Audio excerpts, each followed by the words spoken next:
की उपस्थिति कम मुझे दिखाई दी, इससे मेरे दिल को थोड़ा सा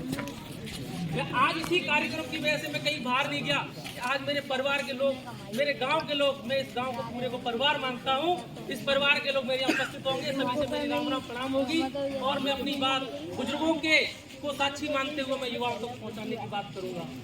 लेकिन ये जो आज परंपरा में थोड़ी सी कमी दिखाई दी, पूर्व में भी आप सभी ने कहा, ये सारी चीजें सोचने के, इस पर विचार करने योग्य हैं।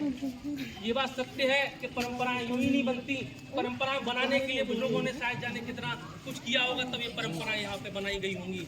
एक जगह को 5 लोगों को घर में इकट्ठा करना बड़ा मुश्किल पड़ जाता है। इतने बड़े गांव की भीड़ में इकट्ठा करना गांव के लोगों ने, बुजुर्गों ने जो बनाया होगा वो उनसे भी पूछिए, जो लोग चले गए आज हमारे साथी नहीं है, लेकिन अगर ऊपर से देखते होंगे तो वो भी पीड़ित होते होंगे कि आज मेरे गांव की जो हम परंपरा पूछ करके आए थे उनको आप सभी लोग नहीं चला पा रहे। मैं कोई राजनीति या किसी की बात नहीं करूंगा, लेकिन गांव के विकास को लेकर के मेरी कई सारी बातें थी। अगर मेरे गांव के बुजुर्ग सभी मुझे अनुमति दें तो मैं युवाओं तक एक बात आप सभी को साक्षी मान करके मैं कहना चाहता हूँ। अपने गांव में ये सारी प्रथाएं चल रही हैं, इन कमियों को देख के तो पीड़ा हो रही है, लेकिन मैं तो कुछ और नई शुरू करने के लिए सोच रहा था कि हमारे गांव के जितने भी युवा हैं, जो लोग हैं, अपने गांव के प्रतिवर्ष में जो भी समय गांव के लोग निश्चित करें, हमारे गांव के युवाओं के लिए खेल के कार्यक्रम भी किए जाने चाहिए, जिससे गांव के लड़के खेल करके उनकी काउंसलिंग हो करके वो लोग बाहर जिले लेवल पर, स्टेट लेवल या इंडियन लेवल पर जो खेल के अपने गांव का भी नाम रोशन कर सके। मैं सभी से अनुरोध करना चाहता हूँ, आप सभी लोग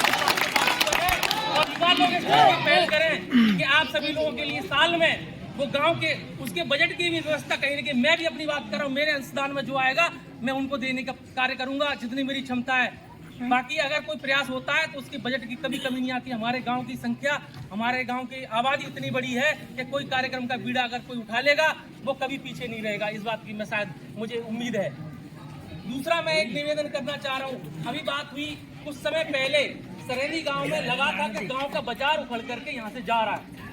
लेकिन उसके बाद जब अब गांव में जो बाजार की वृद्धि हुई है उसको देख करके बड़ा मन खुश होता है कि हमारा गांव इतना विशाल है, और विशाल होने के बाद में गांव में जो बाजार की स्थिति है कि अगर छोटी मोटी शादी ब्याह या किसी चीज की आवश्यकता है तो हमारे गांव में उपलब्ध है। तो इसी बाजारवाद को बढ़ाने के लिए हम सबको एक चीज और सोचनी पड़ेगी कि गाँव में, अपने गाँव में हमें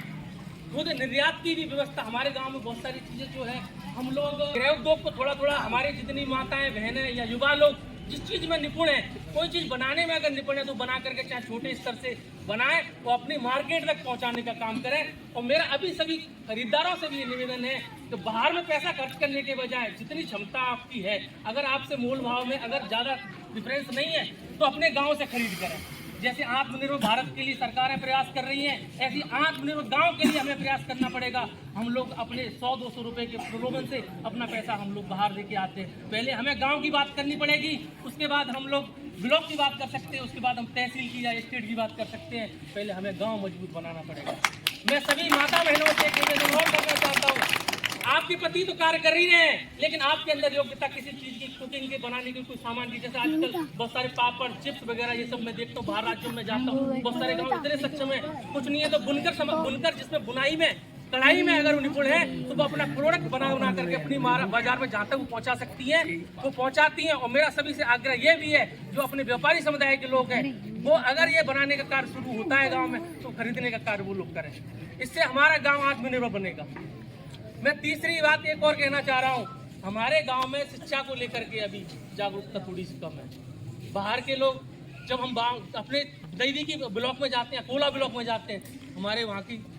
जितने भी सरकारी उसमें हैं, विभागों में हैं, उन लड़कों की आप जाकर के काउंसलिंग कर, कितने लोग वहाँ लगे हुए हैं। हमारे गांव से स्थिति आज इतनी है कि हम लोग जनसंख्या के आधार पर देखें तो 2% शायद हम लोग सरकारी नौकरियों में पहुँच पा रहे होंगे। तो हमारे युवाओं से मेरा सभी से ये निवेदन है कि सारी चीज़ें भूल करके अपन लोग ज्यादा से ज्यादा प्रयास करें। अपनी बहुत जल्दी थक जाते हैं, क्यों थक जाते हैं? क्या अभी आपकी उम्र इतनी वो हो गई है? मैं सभी से निवेदन करना चाह रहा हूँ, आप लोग भरपूर प्रयास करेंगे तो कहीं न कहीं किसी विभाग में आप जरूर लग जाएंगे। अभी कुछ लड़के गांव के लगे, बड़ा गर्व होता है, कुछ लड़के पटवारी में सिलेक्ट हुए, कुछ लोग आर्मी में सिलेक्ट हुए, कुछ लोग कई अन्य विभागों में सिलेक्ट हुए। तो अच्छा लगता है कि अपने गाँव के लोग, तहसील में भी उस दिन चर्चा चल रही थी, गाँव के बेचारा